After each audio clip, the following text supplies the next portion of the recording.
بسم اللہ الرحمن الرحیم۔ احباب السلام علیکم، میں ہوں اسامہ جمشید عدم کدہ کے فورم سے آپ سب کو خوش آمدید کہتے ہیں۔ آج ہماری ملاقات ہو رہی ہے مولانا ذوالفقار احمد، صدر علماء اوقاف اسلام آباد، خطیب مرکزی جامع مسجد بلال اسلام آباد، ممبر مساجد کمیٹی وزارت داخلہ اسلام آباد۔ مولانا آپ کو ہم خوش آمدید کہتے ہیں، آپ کا شکریہ ادا کرتے ہیں۔ آج ہم تھوڑا سا سیرت پر بات کرتے ہیں مولانا، سیرت پر اور اس کی سیرت پہ تاریخ پر، حضور صلی اللہ علیہ وسلم کی جو ولادت ہے ان سے پہلے کے حالات پر تو بہت بات ہو رہی ہے۔ آپ اتنا ہمیں بتائیے کہ سیرت کا جو ہمیں عملی فائدہ ہو سکتا ہے آج کل ہماری جو زندگیاں ہیں اور جو ایک فتنوں سے ہم گزر رہے ہیں، اس میں کچھ بتا دیں ہمیں۔ بسم اللہ الرحمن الرحیم نحمدہ ونصلی علی رسولہ الکریم۔ میں سب سے پہلے آپ کا بہت مشکور ہوں اور آپ کے چینل کا عدم قدہ کہ آج آپ نے ایک اہم موضوع پر جناب رسول اللہ صلی اللہ علیہ وسلم کی سیرت طیبہ کے عنوان پر گفتگو کے لیے مجھے موقع دیا، اور آپ صلی اللہ علیہ وسلم کی سیرت طیبہ ان حالات میں، یعنی آج کل کے دنوں میں، چونکہ ربیع الاول کا مہینہ چل رہا ہے، یہ آپ کی ولادت باسعادت کا مہینہ ہے، اور جناب رسول اللہ صلی اللہ علیہ وسلم کی ولادت کو 1500 سال ہو گئے۔ جی عام طور پر جیسا آپ نے پوچھا کہ آپ کی سیرت طیبہ سے ہمیں کیا سبق لینا چاہیے اور کیسے ہم اپنی زندگیوں کو بہتر کر سکتے ہیں کہ ہماری یہ عارضی زندگی جو ہے وہ اس طریقے سے گزرے کہ جو ہماری ہمیشہ رہنے والی دائمی زندگی ہے وہ کامیاب ہو جائے۔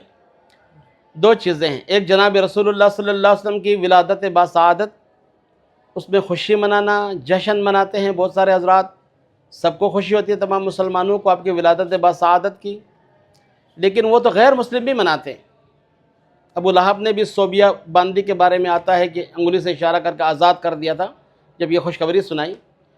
اور ایک ہے جناب رسول اللہ صلی اللہ علیہ وسلم کا جو مقصد میلاد ہے اس کو سمجھنا۔ آپ صلی اللہ علیہ وسلم نے ارشاد فرمایا لَقَدْ كَانَ لَكُمْ فِي رَسُولِ اللَّهِ، قرآن پاک کے اندر ہے اسوۃ حسنہ۔ اللہ نے قرآن میں ارشاد فرمایا لَقَدْ كَانَ لَكُمْ فِي رَسُولِ اللَّهِ اسوۃ حسنہ۔ جناب رسول اللہ صلی اللہ علیہ وسلم کی جو زندگی ہے وہ اسوہ حسنہ ہے، بہترین نمونہ ہے۔ آپ صلی اللہ علیہ وسلم کی سیرت کو اپنانا اصل مقصد یہ ہے زندگی کے ہر موضوع پر، کیونکہ آپ صلی اللہ علیہ وسلم رحمۃ للعالمین ہیں، قیامت تک آنے والے لوگوں کے لیے آپ کو رحمۃ للعالمین اور نبی بنا کر بھیجا۔ آپ خاتم النبیین ہیں، ختم نبوت کا تاج آپ کے سر پہ سجایا گیا۔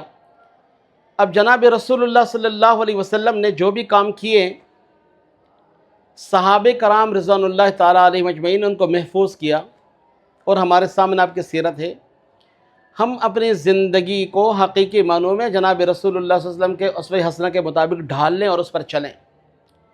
واش روم انسان جاتا ہے، فطری تقاضا ہے، اس کا ضرورت ہے، لیکن جب وہ سنت طریقے کے مطابق جائے گا، بایاں پاؤں پہلے اندر رکھے گا، دعا پڑھ کے جائے گا، نکلتے وقت دایاں پہلے رکھے گا، دعا پڑھے گا، تو قضاء حاجت اس کی عبادت بن جائے گی۔ مسجد میں داخل ہوتا ہے سنت کے مطابق داخل ہوگا، کھانا کھاتا ہے اس کی ضرورت ہے لیکن وہ سنت کے مطابق۔ اسی طرح گھر کے اندر کیسے رہنا ہے، اسی طرح معاشرے کے اندر کیسے رہنا ہے، تجارت میں ہمسایوں کے حقوق کے بارے میں آج کل بڑی جو ہے نا غفلت برتی جا رہی ہے۔ آپ صلی اللہ علیہ وسلم نے ارشاد فرمایا کہ جبرائیل امین اتنی مرتبہ میرے پاس آئے ہمسایوں کے حقوق لے کر کہ مجھے یہ اندیشہ ہونے لگا کہ کہیں وارث ان کو قرار نہ دیا جائے، کہ انسان جب مر جائے تو جہاں اپنے ورثاء کو حصہ دینا ہے وہاں پر ہمسایہ کو بھی دیا جائے۔ تو جناب رسول اللہ صلی اللہ علیہ وسلم نے ہر رشتے کو، انسان کی زندگی کے ہر پہلو کو نمایاں اور واضح کر کے ہمارے سامنے رکھ دیا کہ اس طریقے سے چلو گے تو یہ عبادت بھی بن جائے گی، اللہ بھی راضی اور اللہ کے رسول صلی اللہ علیہ وسلم بھی راضی۔ تو ضرورت اس امر کی ہے کہ ہم اپنی زندگیوں کو آپ صلی اللہ علیہ وسلم کے نورانی طریقوں اور تعلیمات کے مطابق گزاریں۔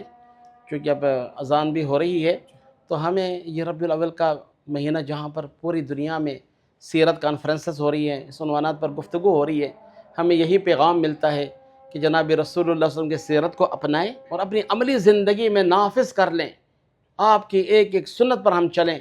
آپ نے فرمایا من تمسک بسنت عند فساد امتی فلہ اجر 100 شہید، کہ جب سنتیں ٹوٹ رہی ہوں تو جو میری ایک سنت پر عمل کرے گا اس کو 100 شہیدوں کا ثواب ملے گا۔ آپ صلی اللہ علیہ وسلم کا وجود مبارک، آپ کی سیرت، آپ کی آمد، یہ بہت بڑی نعمت ہے۔ اللہ نے بہت ساری نعمتیں ہمیں عطا فرمائی، والدین کی صورت میں، بہن بھائیوں کی صورت میں، جسم کے اعضاء، کھانے پینے کی چیزیں، کبھی احسان نہیں جتلایا۔ لیکن جناب رسول اللہ صلی اللہ علیہ وسلم جب دیا، اپنا محبوب دیا، تو احسان جتلایا۔